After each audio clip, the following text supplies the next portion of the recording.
actually have a very simple formula for effective study techniques. And I think it works across whether you're someone in a workplace having to put together a presentation or a student sitting an exam. I think that all effective study routines start with blank paper. We're so fixated on great resources, printing off last year's paper, looking at PowerPoint slides and notes. It's just stuff, guys. Start with a blank piece of paper. Get a dot point or a lesson planner, whatever it is that you're being given your content on, and say, what do I know on that topic? 5 minutes, write. Can you define it? Can you link it? Do you know where it is in a flowchart? What do you know about 5 minutes? Write.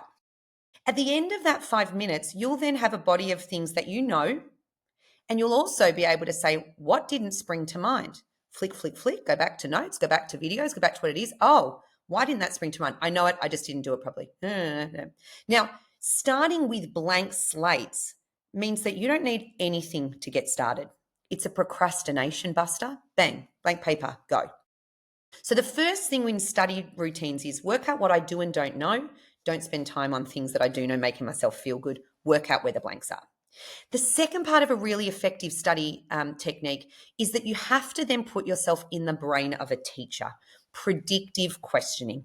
So if I've got some content, how could it be asked? Why did this occur? How are these two things similar? How do we know what we know? Where in the brain is it located? Who are the founding thought leaders in this area that led to this, political way of thinking? It doesn't matter what it is, but change gears and say what could be asked. Again, you don't need to be able to answer one of those questions, but you're starting to engage with your content at a level that up levels more than just remember, and starts to pose, how may this be asked? Now that generates a whole group of questions that you can start to play with as well. The third piece of that effective study technique is you're going to do some practice questions along the journey. Your job is actually not to answer the questions, it's to improve your answers every time you do it.